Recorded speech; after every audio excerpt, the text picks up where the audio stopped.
La société est pleine de paradoxes et d'ailleurs, on poursuit certains plaisirs pour réduire la pression que ces paradoxes peuvent créer en nous. Prenons justement le thème de la recherche du plaisir. On nous vend des images comme ça de plaisir, de gens qui ont des physiques pas mal du tout, avec notamment les abdos saillants. Il faut savoir que les abdos saillants, ça va un peu à l'encontre, le fameux six-pack du plaisir. Alors il y aura toujours des petits mythos pour dire « moi j'ai une génétique géniale, je mange que des Ferrero et j'ai un taux de gras proche de zéro, on voit mes abdos ».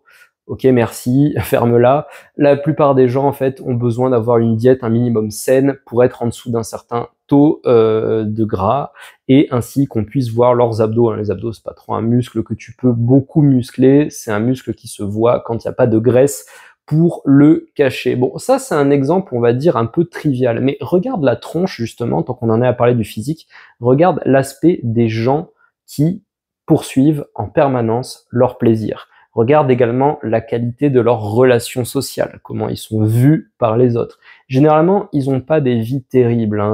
Le chemin le plus court et le plus garanti vers le plaisir, j'imagine, c'est les drogues dures. Je veux dire, les drogues dures te fournissent toujours un plaisir extrême, elles disent jamais non.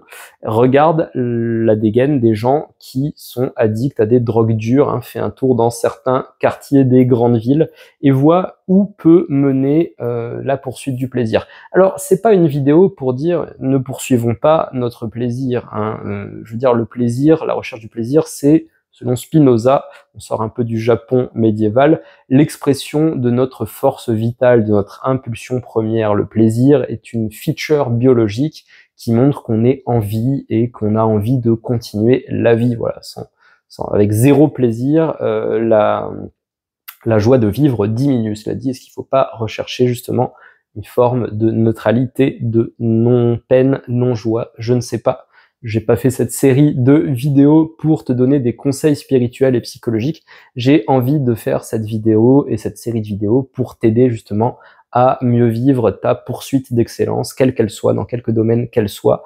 Et pour ça, se retenir de chercher le plaisir pour le plaisir, mais peut-être voir le plaisir comme une conséquence des choses qui font sens pour nous, de l'effort qu'on fournit pour l'obtenir.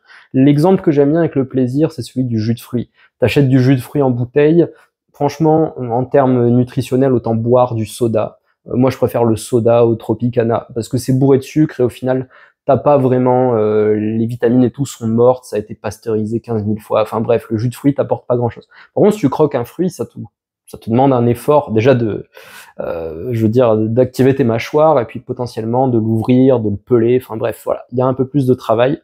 Mais avec ça, tu as des fibres, donc le sucre se diffuse plus lentement dans ton corps, tu en tires plus de nutriments, plus de vitalité. Au final, ça apporte plus à ta vie et tu as quand même pris du plaisir. Voilà, le train du plaisir, qu'on le cherche ou non, se présente à nous plusieurs fois par jour, plusieurs fois par semaine, par vie, et il faut savoir monter dedans aussi. Voilà, je suis pas contre le plaisir. Je pense que voilà, Musashi nous disait ne pas chercher le plaisir pour le plaisir, dans le sens le plaisir comme une fin en soi mène à ta propre destruction en fait. Le plaisir mène à l'autodestruction.